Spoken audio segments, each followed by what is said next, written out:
Students, I am Ahmad Iqbal, MPhil physics. आज हम पढ़ने जा रहे हैं चैप्टर नंबर 3 डायनेमिक्स। डायनेमिक्स की सबसे अपनी डेफिनेशन देखते हैं कि क्या चीज़ होती है। द ब्रांच ऑफ मैकेनिक, यानी कि मैकेनिक की वो branch that deals with the study of motion of object and cause of motion is called dynamics. यानी कि हमने जो पढ़ा था पहले काइनेमेटिक्स में पढ़ा था, जो सेकंड चैप्टर था हमारे पास, उसमें क्या पढ़ा था, branch of mechanics with deal with the study of motion without noun the cause of motion, यानी मोशन की जो वजह है वो जाने बगैर हम जो मोशन को स्टडी करते हैं उसे हम क्या कहते हैं, काइनेमेटिक्स कहते हैं। और जो हम मोशन जो है, जिसकी मोशन है और मोशन ऑब्जेक्ट की मोशन और उसकी काज को जाने, तो उसे हम क्या कहते हैं, डायनामिक्स कहते हैं, हमारे पास है।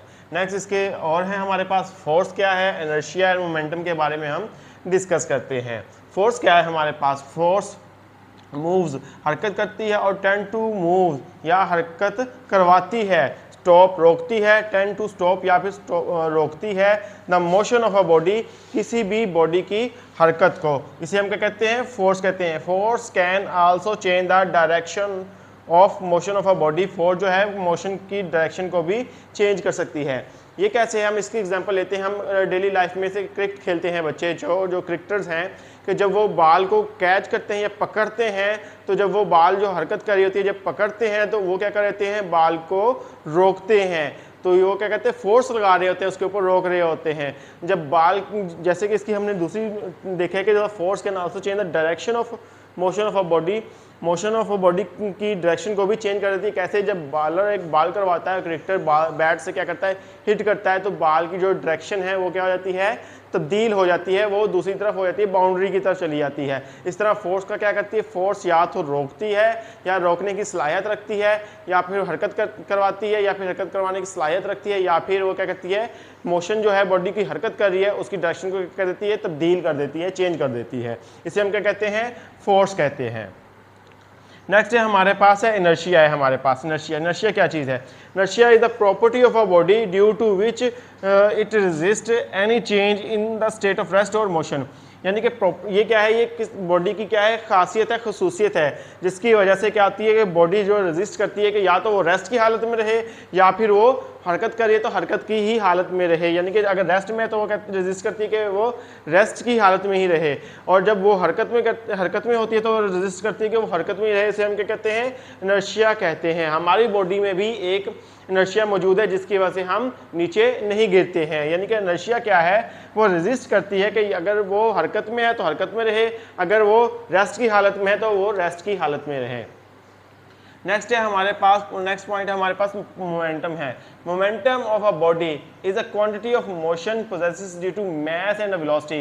यानी कि मोमेंटम जो है वो क्या है, किसी भी बॉडी की मोशन है, किसकी वजह से है, दो चीज़ों की वजह से है, एक मास की वजह से और एक वेलोसिटी की वजह से हमारे पास है। इसका जो फार्मूला है हमारे पास, P is equal to mv है हमारे पास, P is equal to mv है। अगर इनमें से कोई एक चीज़ भी ज़्यादा होगी तो वो जो है मोमेंटम है उसका क्या हो जाएगा, बढ़ जाएगा। फर्ज करें कि अगर एक जो बाल है उसका जो मैस है हमारे पास वो कितना है, 100 ग्राम है, कोई इतना ज़्यादा मैस नहीं है, लेकिन जो वेलोसिटी है वो कितनी है, 130 क्या है हमारे पास, किलोमीटर पर आवर की स्पीड से वो मूव कर रही है, लेकिन उसकी वेलोसिटी जो है हमारे पास क्या है, वो ज़्यादा है, तो इस वजह से उसकी जो मोमेंटम को होगा वो ज़्यादा हो जाएगा। अब इसके हैं यूनिट्स को डिस्कस करते हैं हम।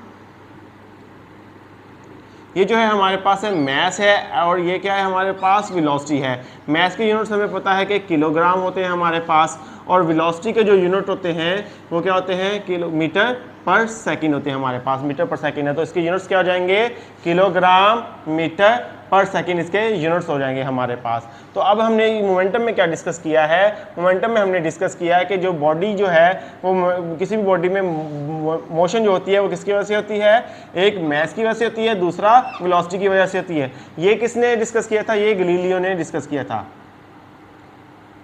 गैलीलियो ने इसको डिस्कस किया था। उसने देखा था कि जो हैवी बॉडी और लाइट बॉडी है उसका मोमेंटम क्या होता है, डिफरेंट होता है। किस वजह से होता है, इस फार्मूले की वजह से होता है, product of mass and velocity की वजह से होता है।